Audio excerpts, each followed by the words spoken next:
Hello everybody, welcome back to Channel 2S. I'm your host, Second Soundwave, and today we are looking at a very anticipated kit, the high-grade Gundam The Origin Zaku 2 Char as Novel Custom. Now, this is a brand new mold Zaku. This was released April of last year, I believe, and I have been looking forward to getting this kit for a very, very long time.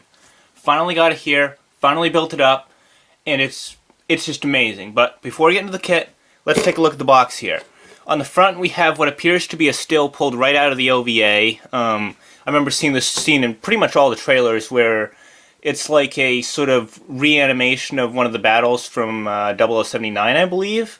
Because I think it looked kind of familiar, but they reanimated the whole thing. It looks super gorgeous, and I wish they do that with the whole show. But sadly, they have not, and they probably will not in the near future. Anyway, like with any Gundam box, side of the box is exactly the same. This is the first kit in the Origin line. For some reason, they did not list it in the HGUC line like they would the Unicorn kits. Kind of odd, but whatever. There's some front and back shots of it. You can see it's a little different from the normal Zaku design, but still pretty faithful to it. Close enough that you could probably use it on a 0079 display without it sticking out too much. There we have a nice picture of it and some information. Picture of Char's Origin design with the conspicuously missing crest on his helmet. I kind of wish they kept that. I'm not really a big fan of that particular design alteration. There you can see he's got a nice big old sniper rifle that is pretty much brand new to this design. He's got a bazooka and just articulation up the wazoo. And he's got hands, he's got guns, he's got a T-Hawk in both forms. And it's not that expensive a kit. It's 1,700 yen, which is about 200 yen less than your average high grade. So, let's crack this open and see how this thing looks well built up. So here is the Zaku 2, all built up and out of the packaging. This is just straight built. I haven't even put the marking seals on it. I did put on the foil stickers. There's only 3 on the entire kit. There's 1 for the mono eye, and then 2 for the weapon scopes. That's the only stickers used here. Everything else is just pure plastic. And let me just say that I don't think I've ever built a better gunpla in my life at any grade. Like, this thing gives a lot of master grades a run for their money. Like, it's really nice. Everything moves well beyond what you'd expect it to do. It looks super great. It's got all this detail, and it's just... it's amazing.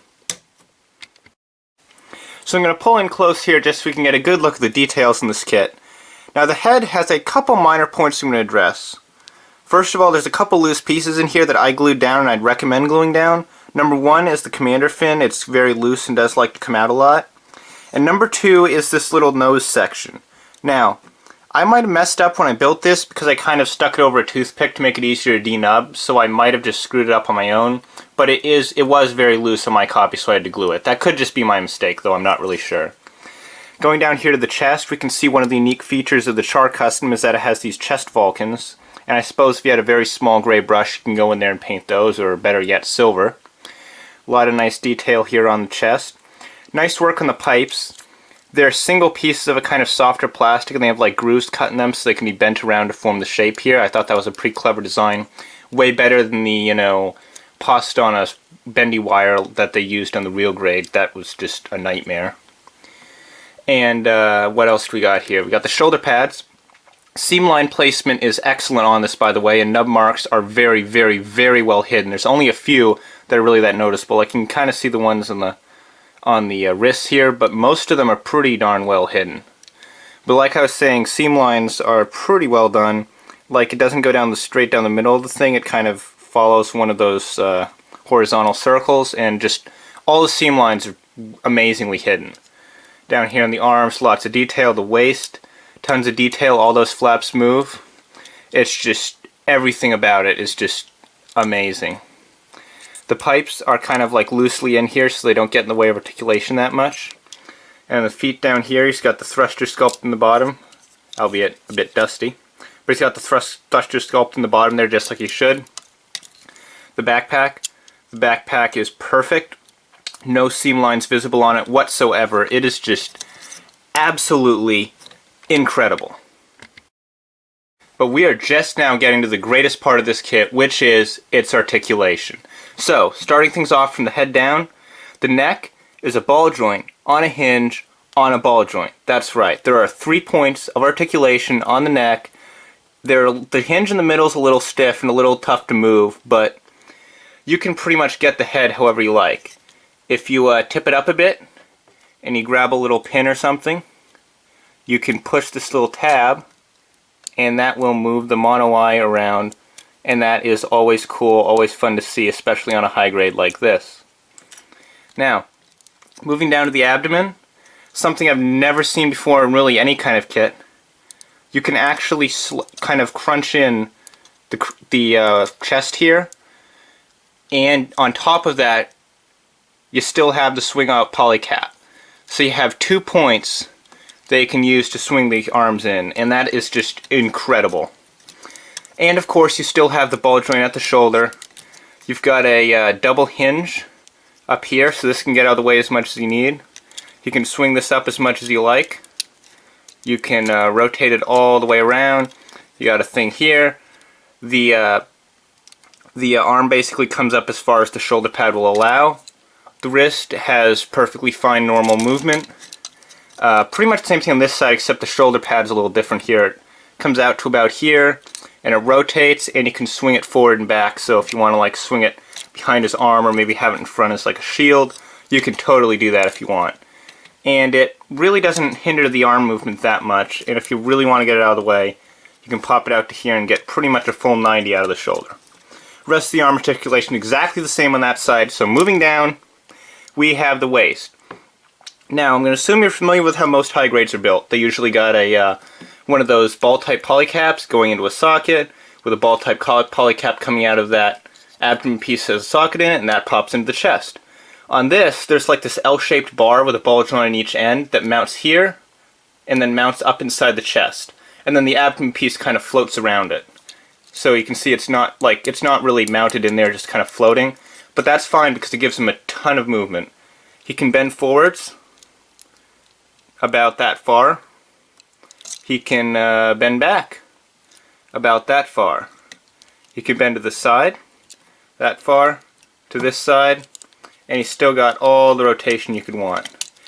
That is a huge amount of torso movement for a kid of this size. And of course you still have that great neck movement, so he can look really far down.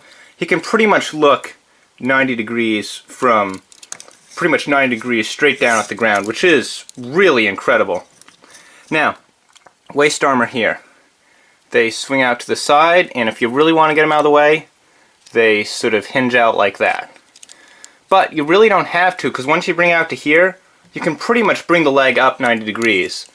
And the front skirts are already separated. You don't need to do that little separation mod. And you can bring the leg up pretty darn high. And you might think this hinders the knee articulation.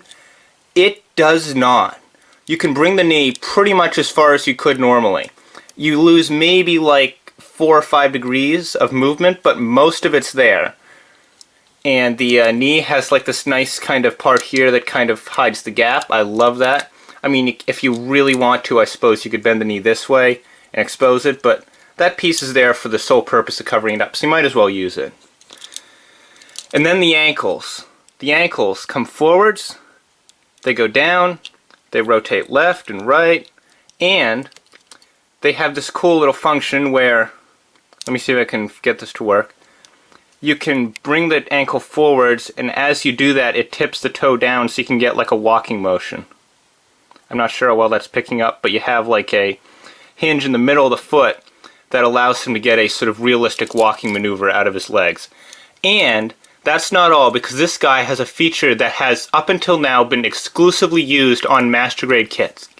He has swing forward hips. You can swing them back like this, or you can swing them forwards. This way you can get a little more movement out of the legs. This way works better for other poses. Sometimes these pop off. It's not a very common occurrence though. You got a swivel here as well. So basically, this guy is like a 1/144th scale master grade without the hassle of building a real grade. Oh, but we're not even close to done. Next up, we got the weapons. First off, Heat Hawk. This is the Heat Hawk in its collapsed form. The handle's pushed in, there's a storage tab here, and the blade is not activated. In this form, it can be tabbed into the side skirt here, and it holds on pretty darn well. If you put it on the other way, it doesn't work that well. You can't really put it on this side or it pops off. If you want, you could also probably pop it onto the back.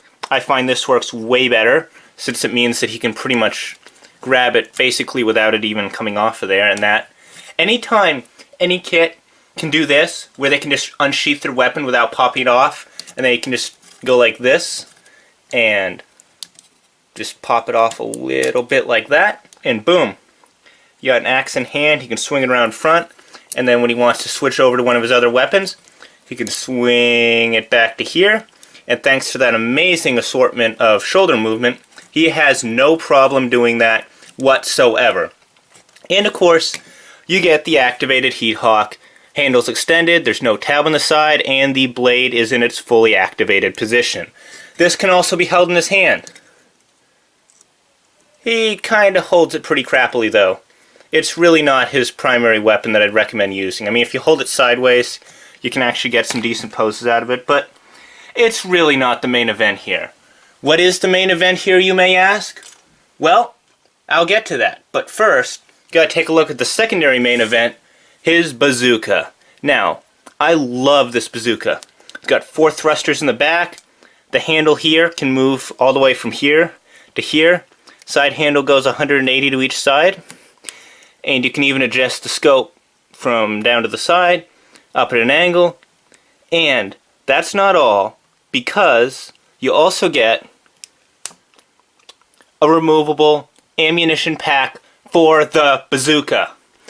This is amazing. I just love this so much.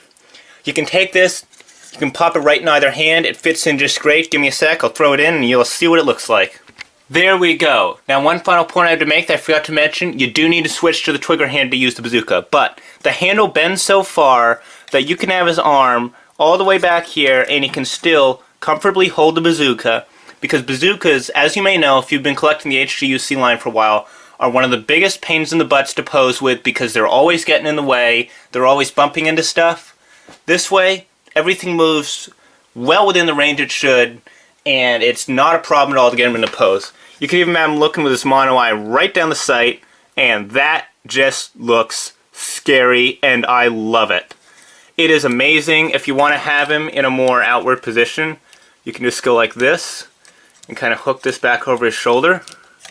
If you want to have him come around and reach up and grab this handle, can you get it? Oh wait, yes he can, because he can swing out his shoulder, and you can bring him in, and with a little bit of fiddling, you can pop the handle into his hand, and you have Char Aznavour holding his bazooka, and it looks amazing.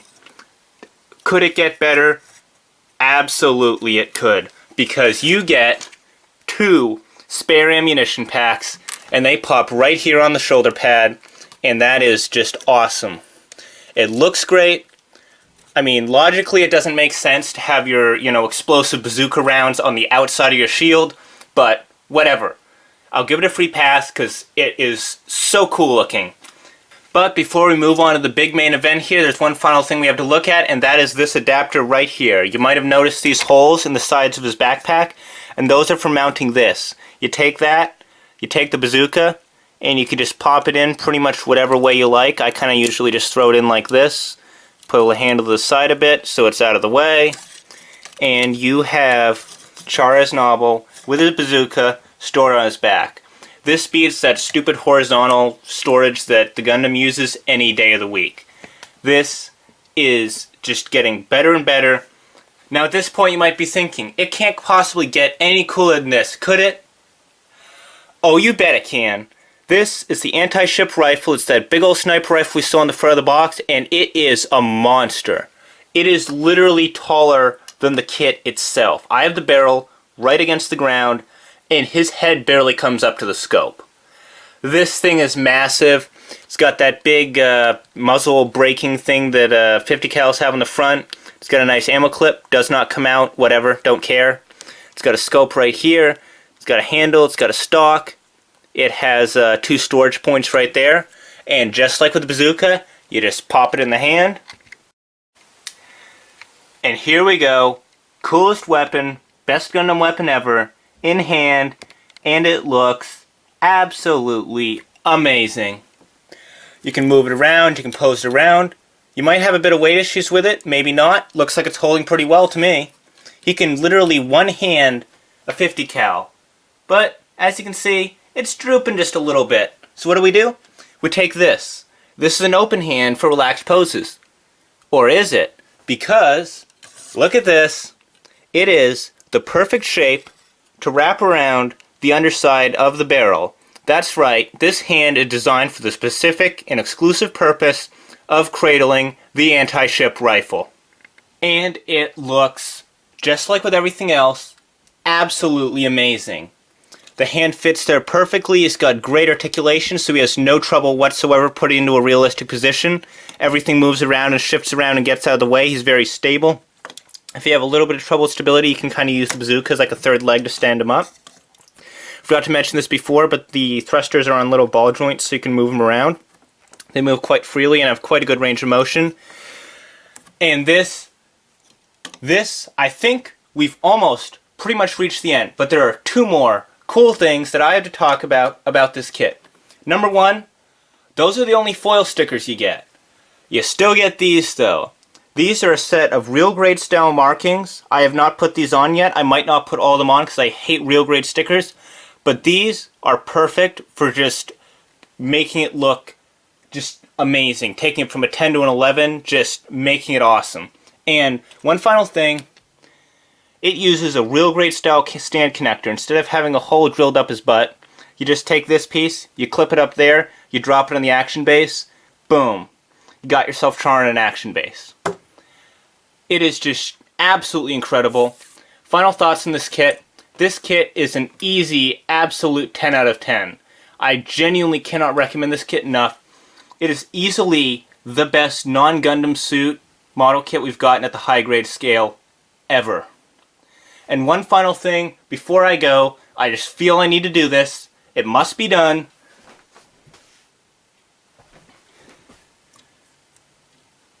Oh yeah.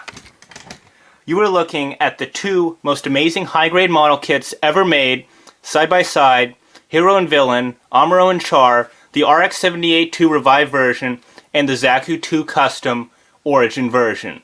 These two kits here, best pair of Gundam kits ever made at any grade, at any scale. I cannot recommend these enough. Bottom line, definitely get this guy, definitely get this guy. They're both 10s out of 10s. They're both great on their own. This guy's awesome. You already know this guy's awesome because I reviewed him a while ago, but still. They're from the same show, the protagonist and antagonist. I kind of had to show them together. How could I not? They're the two most iconic designs from a mobile suit ever. Anyway, before I continue to stumble over my own words, I'm just going to say that I'm Second Soundwave. Thank you so much for watching. I'm so happy to be able to share this super awesome kit with you. I definitely recommend it, even if you're a beginner. It's just a great experience. Anyway, I will be seeing you in the next video. I don't think it's going to top this. It most likely won't, but still, this is the best Gunpla that I have ever built. And on that note, I'll see you next time.